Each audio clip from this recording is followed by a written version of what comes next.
faut dire, c'est que tout de suite après cette catastrophe, un ensemble de compatriotes de Camerounais se sont levés en disant jamais ça ne va pas continuer. Alors des militants politiques, des militants associatifs, mais aussi de simples citoyens qui ont considéré qu'il fallait réagir et agir. Et donc c'est comme ça qu'est né le collectif EZECA pour un Cameroun nouveau. Et donc nous avons décidé de demander un certain nombre de choses suite à cette catastrophe, mais au-delà de ça, d'également pointer la responsabilité politique de M. Paul Biya. Le président de la République, oui malheureusement, le président de la République est malheureusement Paul Biya depuis 1982, et comme l'a très justement rappelé Aziz, qui est quelqu'un qui est pratiquement dans les rails du pouvoir depuis les années 60.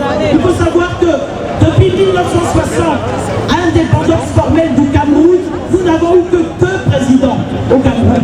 2 présidents. Donc c'est une catastrophe. Et nous tenons tout d'abord à présenter donc toutes nos condoléances aux familles en deuil, à manifester notre solidarité aux personnes blessées, handicapées.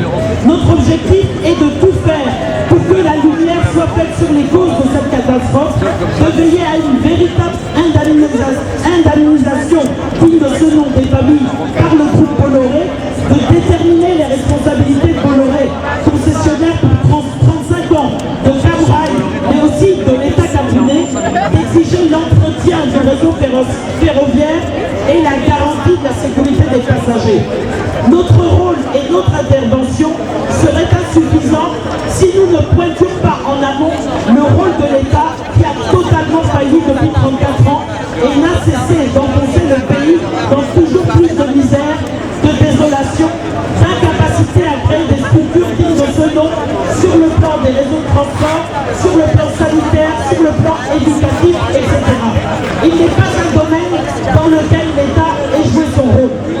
Face aux opérateurs économiques et notamment à une multinationale aussi tentaculaire que Bolloré, l'État doit imposer des règles de fonctionnement, des normes de protection. C'est à l'État de protéger les citoyens, de défendre les intérêts du pays, d'empêcher la spoliation. Et il n'en est rien au Cameroun. L'État camerounais a commencé par son président Paul Biya et aux abonnés absents, tant sur le plan national que sur le plan international. Il n'est pas dans l'ordre des choses, face à une telle catastrophe, que ce soit aux citoyens de réclamer réparation, quand l'État devrait être le garant de la défense de ses intérêts face à Bolloré. Au lieu de cela, il permet à Bolloré d'être un État dans l'État en contrôlant chemin de fer, port, plantation, logistique, etc. À quand Bolloré, président du Cameroun, voire de l'Afrique, vu les intérêts tentaculaires qu'il a sur le continent. Les avocats se sont constitués partie civile pour défendre les sinistrés.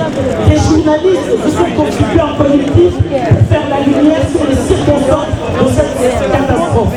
Les secours sont arrivés 5 heures après, laissant les riverains apporter leur aide aux sinistrés.